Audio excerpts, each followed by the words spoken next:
how would we know that we're beginning to imagine a different world, even within this hyper-real one?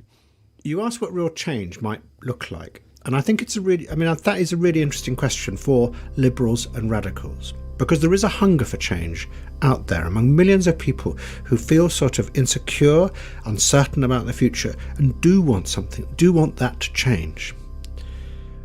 I think that change only comes through a big imaginative idea, a sort of picture of another kind of future, which connects with that fearfulness in the back of people's minds and offers them a release from it. That's the key thing.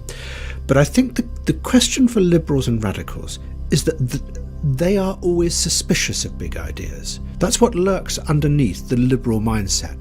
And the reason is, and they're quite right in a way, is look what happened last time when millions of people got swept up in a big idea.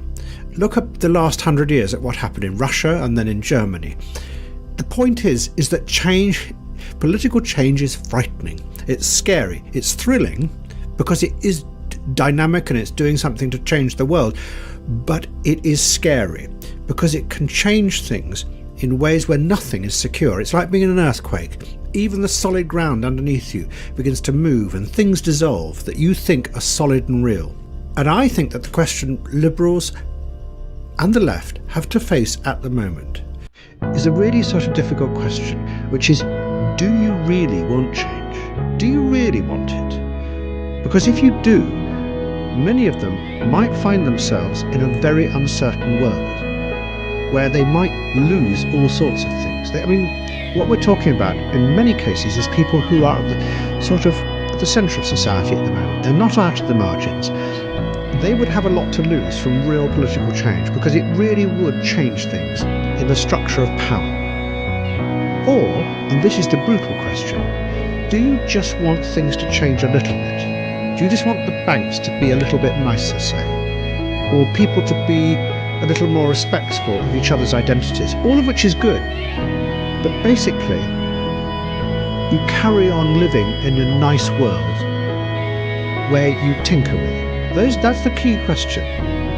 But you can't just sit there forever worrying about big ideas, because there are millions of people out there who do want change. And the key thing is, they feel they've got nothing to lose. You might have lots to lose, but they feel they've got absolutely nothing to lose. But at the moment, they're being led by the right. So things won't remain the same. But society may go off in ways that you really don't want.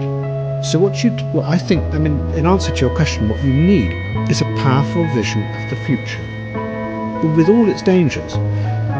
But it's also quite thrilling. It would be an escape from the staticness of the world that we have today.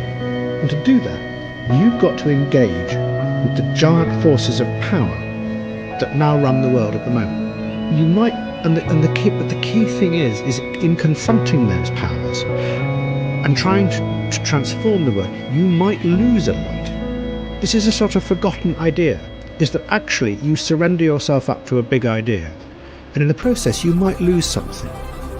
But you'd actually gain in a bigger sense because you changed the world for the better. I know it sounds soppy, but this is the forgotten thing about politics, is that you give up some of your individualism to something bigger than yourself. You surrender yourself, and it's a lost idea. And I think, really, in answer to your question, is you can spot real change happening when you see people from the liberal middle classes beginning to give themselves up to something, surrender themselves for something bigger than themselves. And at the moment, there is nothing like that in the liberal imagination.